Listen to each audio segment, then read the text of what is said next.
Hi guys, നമ്മളിന്ന് ഹരീഷ് കണാരൻ പെരുമണ്ണകാരൻ, അതായത് ആർട്ടിസ്റ്റാണ്. മിമിക്രി സ്കിറ്റ് രംഗത്ത് നിറഞ്ഞു നിന്നിരുന്ന കലാകാരനാണ്. അതായത് ഈ നടൻ സിനിമയിലേക്ക് വന്നത് 2014 ഇപ്പോൾ 2018 ഈ ആർട്ടിസ്റ്റ് അവസാനമായി. അതായത് കൊറോണ സമയമായിരുന്നു അവസാനം ഷംസു എന്നൊരു ക്യാരക്ടർ അഭിനയിച്ചത്. അപ്പോൾ ഷൈലോക്കിലെ മിന്നുന്ന ഒരു പ്രകടനങ്ങൾ നടത്തിയ ഒരു നടൻ തന്നെയായിരുന്നു. അപ്പോൾ കുറേ കാലമായി ഇദ്ദേഹത്തെ സിനിമയിൽ നിന്ന് കാണാതാകുകയും ഇദ്ദേഹത്തിന് ഒരുപാട് പ്രശ്നങ്ങൾ സിനിമ രംഗങ്ങളിൽ വന്നതോടെ ഇദ്ദേഹം സിനിമയിൽ നിന്ന് വിട്ടുനിൽക്കേണ്ട ഒരു സന്ദർഭങ്ങളുണ്ടായി. അതായത് പണവുമായി സിനിമയും ഇല്ലാതാക്കി ബാദുഷയെ സഹായിച്ചതാണ് ഏറ്റവും വലിയ തെറ്റ്. പണവും പോയി, സിനിമയും പോയി. അങ്ങനെയുള്ള ഒരു അവസ്ഥ, ബാദുഷയെ സഹായിച്ചതിന്റെ വലിയ തെറ്റായ പണം പോയി, സിനിമയും ഇല്ലാതാക്കി വെളിപ്പെടുത്തി ഹരീഷ് കണാരൻ. നഷ്ടപ്പെടുന്ന സാഹചര്യമാണെങ്കിൽ എന്തായിരിക്കും അവസ്ഥ? നമ്മൾ കഴിഞ്ഞ കുറച്ച് ദിവസങ്ങളിലായിട്ട് ചലച്ചിത്ര നടൻ ഹരീഷ് കണാരന്റെ കഥകൾ കേൾക്കുന്നുണ്ട്. അക്ഷരാർത്ഥത്തിൽ എന്താണ് സംഭവിച്ചിട്ടുള്ളത് എന്ന് നമുക്ക് ഹരീഷിനോട് തന്നെ ചോദിക്കാം. നമസ്കാരം.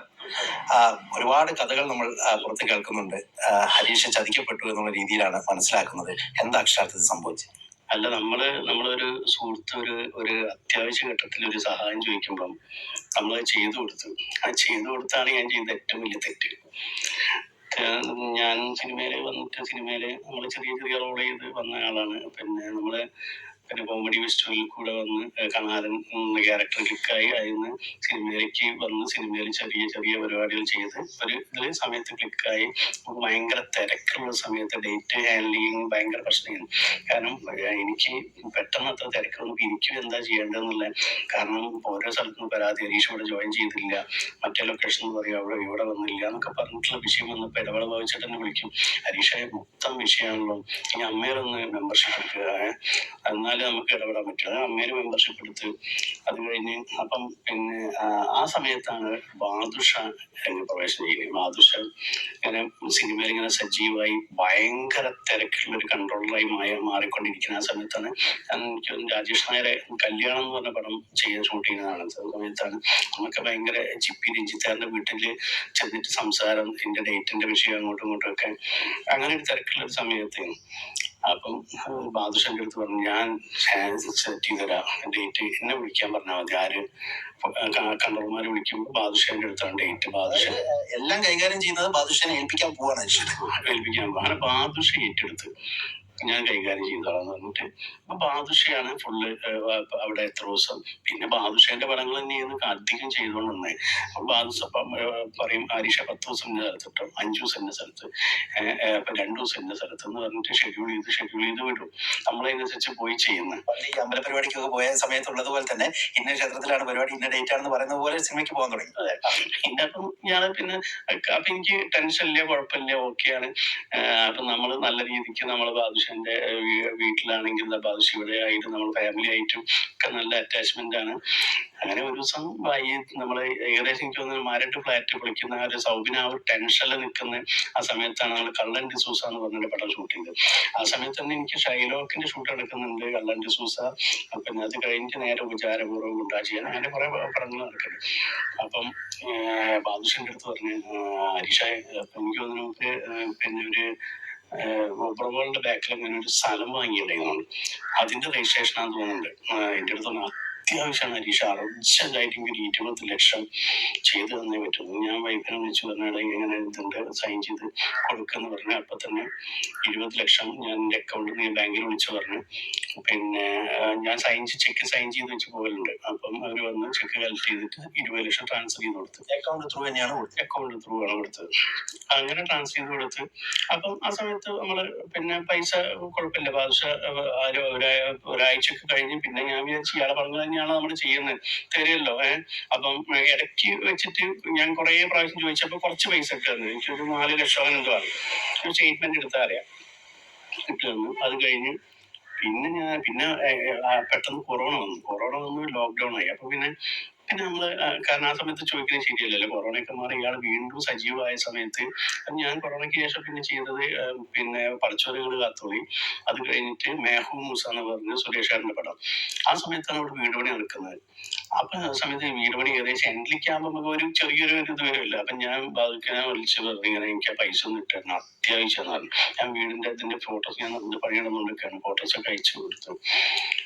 ഒരു റിപ്ലൈ ഇല്ല. പിന്നെ പറഞ്ഞ് തരാന്ന് പറഞ്ഞു. അത് കഴിഞ്ഞിട്ട് വെടിക്കെട്ട് ഇറങ്ങിയിട്ട് തരാന്ന് പറഞ്ഞു. പിന്നെ ഞാൻ എന്ത് ചെയ്തു, സൈൻ കെട്ടിട്ട് ഇയാൾ പിന്നെ ഫോൺ എടുക്കൂല. പിന്നെ പോലെ ഇതിങ്ങനെ പറഞ്ഞുകൊടുക്കണം. ആ സമയത്താണ് എനിക്ക് ഇയാൾ വന്ന് ഹരീഷ് ഒരു 40 ദിവസം അജയന്റെ 2ാം മോഷണം എന്ന് പറഞ്ഞ പടത്തിൽ 40 ദിവസം വേണ്ടി വരും. അത് ബാദുഷയാണ് വിളിക്കുന്നത്. ബാദുഷ അതിന്റെ പ്രൊഡക്ഷൻ ഡിസൈനറും തോന്നുന്നുണ്ട്. പിന്നെ ബാദുഷ കൺട്രോളറൊക്കെ മാറി ഡിസൈനറായി പ്രൊഡ്യൂസറായി ഭയങ്കര സെറ്റപ്പ് ആയി പോയല്ലോ. അപ്പം വിളിച്ച് ഞാൻ ശരിയെന്ന് പറഞ്ഞു. അങ്ങനെ അപ്പൊ ഞാൻ അതൊക്കെ ഇത് പൈസ ഇട്ട് ചോദിക്കുമ്പം അതിന് മറുപടി ഇല്ല. അങ്ങനെ ഞാൻ എന്ത് ചെയ്ത് ബാബുചാറിനെ വിളിച്ചിട്ട് ഇടവേള ബാബുചാറിനെ വിളിച്ചിട്ട് പറഞ്ഞു, ബാബുചേട്ടാ എനിക്ക് ഇങ്ങനെ ഒരു പൈസേന്റെ ഒരു കേസ് ഉണ്ടായിരുന്നു, വീട് പണി നടക്കുകയാണ്, ഒന്ന് വാങ്ങി തന്നാൽ വലിയൊരു ഉപകാരം ഉണ്ടായി എന്ന് പറഞ്ഞു. അപ്പം ബാബുചേട്ടൻ ഞാൻ സംസാരിച്ചിട്ട് അപ്പൊ ബാബുചേട്ടൻ ബാദുഷയെ സംസാരിച്ച് ബാദുഷ സമ്മതിച്ച് എന്നോട് പറഞ്ഞ ബാദുഷ സമ്മതിച്ചിട്ടുണ്ട് കാര്യങ്ങള് നോക്കട്ടെ, ഹരീഷിന് കാര്യം ചെയ്യും, ഉടക്കാതെ നിൽക്കണ്ട, എങ്ങനെയെങ്കിലും വാങ്ങിച്ചെടുക്കാൻ നോക്ക്. ബാദുഷേന്റെ വിഷയങ്ങൾ പല ആൾക്കാരും പറഞ്ഞുകൊണ്ടിരിക്കുന്നുണ്ടെന്ന് പറഞ്ഞു. അങ്ങനെ ഞാനത് ഇടവേള വായിച്ചേട്ടനെ വിളിച്ച് പറഞ്ഞോടുകൂടി പിന്നെ ഈ പടത്തിന്റെ കേസേ ഇല്ല. ARM ഷൂട്ട് തുടങ്ങി. അപ്പൊ ഞാൻ വിചാരിച്ചു സ്വാഭാവികമായിട്ടും ചിലപ്പോ ക്യാരക്ടർ മാറിപ്പോയി ഉണ്ടാവും, എന്തെങ്കിലും വിഷയങ്ങൾ ഉണ്ടാവുമായിരിക്കും എന്ന് പറഞ്ഞു. അപ്പൊ പിന്നെ അതിന്റെ ശേഷം ഏഷ്യാനെറ്റിന്റെ ഒരു അവാർഡ് നൈറ്റിന് ഇവര് ARMന്റെ പ്രൊമോഷൻ നടക്കുന്നുണ്ട്. അപ്പൊ ഞാനൊരു അവാർഡ് കൊടുത്ത് ഞാൻ തിരിച്ചറിഞ്ഞ് ഞാൻ ടോവിനെ കണ്ടില്ല. ഞാൻ നേരെ വണ്ടിക്ക് ഇറങ്ങി പോകുന്നു. ഞാൻ ഒരു 8 കിലോമീറ്ററോ പോകണ്ട. ഞാൻ വിളിച്ച് ടോവിനെ വിളിച്ച് ഞാൻ പറഞ്ഞു ഞാൻ അവിടെ ഉണ്ടായി, ടോവി തിരക്കായോണ്ട് അടുത്തേക്ക് വരാൻ ഞാൻ പോന്നിട്ടുണ്ട്. ചേട്ടൻ എവിടെ ഉണ്ട് ചോദിച്ചു. ഞാൻ പറഞ്ഞു ഞാൻ കുറച്ച് ദൂരം പോകുന്ന പറഞ്ഞു. ചേട്ടൻ എവിടെ എത്തിയാലും ഞാൻ അവിടെ വന്ന് കാണും, എനിക്ക് ലൊക്കേഷൻ അയച്ചു തന്നു. ഞാൻ അപ്പൊ തന്നെ ലൊക്കേഷൻ അയച്ചു തന്നു. ടോവി വന്ന് ടോവിനെ കെട്ടിപ്പിടിച്ച് സംസാരിച്ച്, ചേട്ടൻ നല്ല ആള്, നമ്മുടെ ഒരു പടത്തിൽ വിളിച്ചിട്ട് വന്നല്ലോ ചോദിച്ചു. ഞാൻ പറഞ്ഞു എനിക്കതിൽ ഡേറ്റ് ഒക്കെ തന്നിട്ടുണ്ടായി. അപ്പം ഞാൻ ബാദുഷായിട്ട് ഇങ്ങനെ ഒരു വിഷയം ഉണ്ടായി, ബാദുഷ വിളിച്ച് ഡേറ്റ് തന്ന്, പിന്നെ ഞാൻ ഈ പൈസ തിരിച്ചു ചോദിച്ചിട്ടുണ്ടായി, അതിന്റെ മേലെയാണോ പിന്നെ വിളിക്കാത്തത് എനിക്ക് അറിയണ്ടെന്ന്. അങ്ങനെ ഒരു വിഷയം ഉണ്ടായി. ഞാൻ പറഞ്ഞു അങ്ങനെ ഒരു വിഷയം ഉണ്ടായിരുന്നു.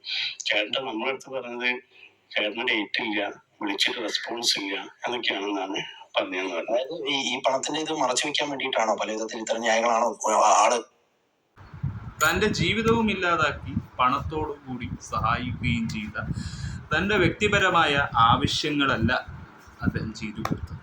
ബാദുഷയുടെ ആവശ്യം നിറവേറ്റാൻ വേണ്ടി, അദ്ദേഹത്തെ വളർത്താൻ വേണ്ടി അദ്ദേഹം അവരെ ഏൽപ്പിച്ച ഒരു തുക, തൻ്റെ റെസ്പോൺസിബിലിറ്റി ഏൽപ്പിച്ച ഒരു വ്യക്തി, നമ്മളൊക്കെ ഒരു ആർട്ടിസ്റ്റ് തന്നെയാണ്. നമ്മളൊക്കെ ചെറിയ ചെറിയ ഷോർട്ട് ഫിലിമിലൂടെ വളർന്നു വരുന്ന പന്തളിക്കുന്ന വരും തലമുറക്കാർക്ക് ഇത്തരത്തിലുള്ള കാഴ്ചകൾ കാണുമ്പോൾ ഇതൊരു വലിയൊരു പ്രകടനപരമായ അവസ്ഥയാണ്.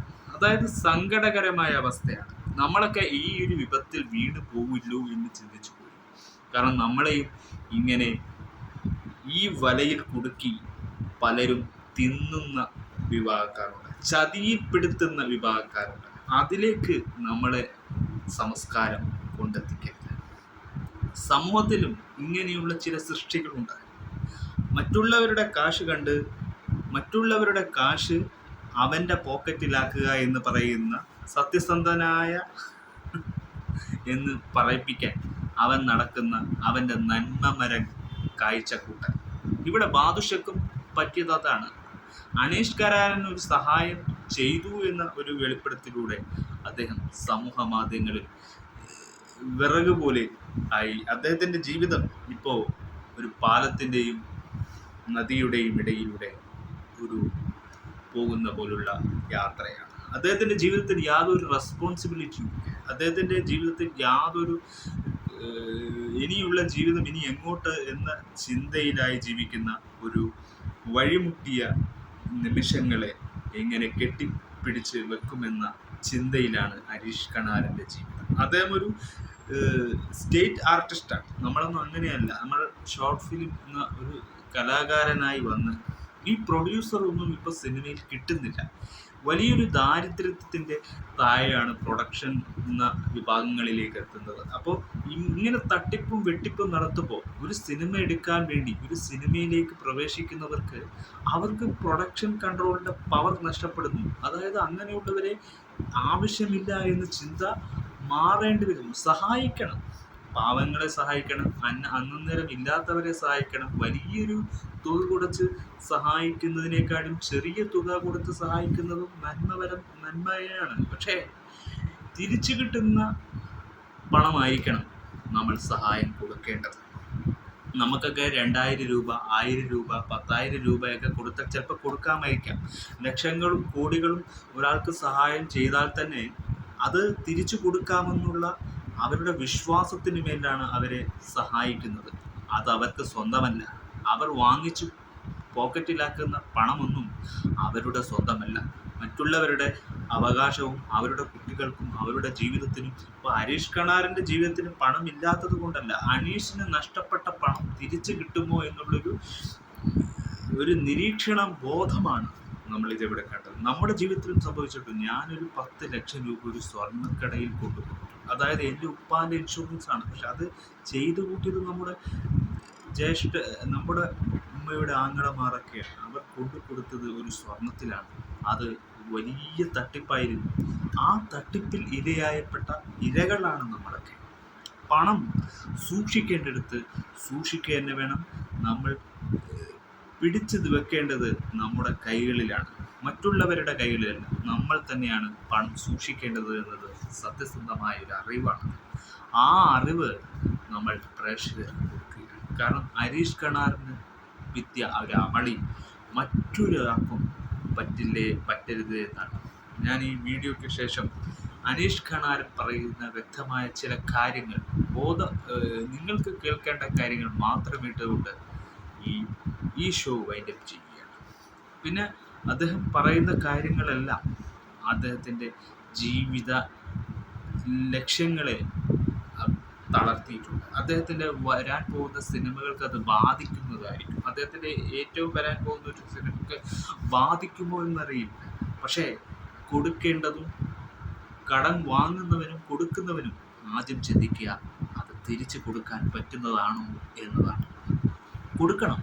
പാവപ്പെട്ടവൻ അന്നത്തെ അന്നത്തിന് വകയില്ലാത്തവർക്ക് പണം കൊടുക്കണം.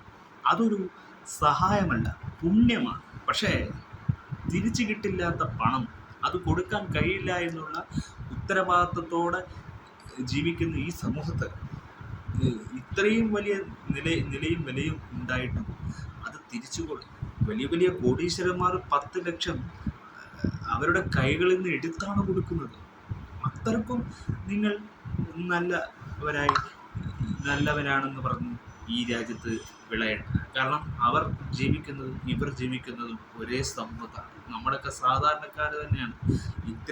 ഒരു ഷോർട്ട് ഫിലിമിൽ അഭിനയിച്ചു എന്ന് പറഞ്ഞ് ഞാൻ വലിയ ആളായിട്ട് പറയുന്നൊന്നുമല്ല. ഒരു അനീഷ് കണാറിനെ പറ്റിയ അമളി, അദ്ദേഹത്തിനെ പറ്റിയൊരു പരിചയമില്ലാത്തൊരു തെറ്റ് അദ്ദേഹം ചൂണ്ടിക്കാണിച്ചു എന്നതാണ്. ഇതൊക്കെ സമൂഹത്തിൽ ഇനിയും നടക്കുന്നുണ്ടാവാം. ഇനിയും പലരുടെയും പണം നഷ്ടപ്പെട്ടിട്ടുണ്ടാവാം. അവരൊന്നും പുറത്ത് പറയില്ല. തൻ്റെ മാനവും അഭിമാനവും പിടിച്ചു വെച്ചുകൊണ്ട് അവർ സമൂഹത്തിൽ ഒന്നും അറിയിക്കില്ല. ഇന്ന് സോഷ്യൽ മീഡിയ അതിന് ധാരാളമാണ്. ജയൻ്റെ മകനാണെന്ന് പറഞ്ഞ് മുരളി ജയൻ അദ്ദേഹത്തിൻ്റെ യുദ്ധം തുടങ്ങി. അദ്ദേഹത്തിൻ്റെ അച്ഛനെ തിരിച്ചു കിട്ടണമെന്ന് പറഞ്ഞ് ആ വാശിപ്പുറത്ത് അദ്ദേഹം ഇങ്ങനെ ഇരിക്കുന്നില്ലെങ്കിൽ ആ യുദ്ധത്തിൻ്റെ അവസാനമൊന്നും ഉണ്ടാവില്ല. ഇതുവരെ അനീഷ് കണാരൻ്റെയും ഒരു മുരളി ജയൻ്റെയൊക്കെ യുദ്ധമാണ്. ഈ യുദ്ധത്തിൽ നമ്മളും പങ്കാളിയാകും. കാരണം അവരാണോ ജയിക്കുന്നത്, ഇവരാണോ ജയിക്കുന്നത് കണ്ടിരിക്കുന്ന ജഡ്ജസാണ് നമ്മൾ. അപ്പോൾ നമുക്കറിയണം എന്താണ് ഇവിടെ നടക്കുന്നത്. ബാദുഷാ എന്ന് പറയുന്ന പ്രൊഡക്ഷൻ കൺട്രോൾ സിനിമാ രംഗത്ത് എന്താണ് കാട്ടുന്നത്, അവരെന്താണ് ചെയ്യുന്നത്, അതിൻ്റെ സ്റ്റേറ്റ്മെൻ്റൊക്കെ കൊടുക്കാൻ പോവുകയാണ് എന്നൊക്കെ പറയുന്നുണ്ട്. അങ്ങനെ പല രീതികളിൽ അനീഷ് കണാറിന് വെല്ലുവിളിയാണ്. വീട്ടിൽ വെല്ലുവിളിക്കുന്നുണ്ട്. സഹായിച്ചതിന് ഉപദ്രവം എന്ന് പറയുന്ന പോലെ ആ അവസ്ഥ വളരെ ദയനീയമാണ് എന്ന് പറഞ്ഞുകൊണ്ട് ഞാൻ വൈൻഡപ്പ് ചെയ്യാണ്.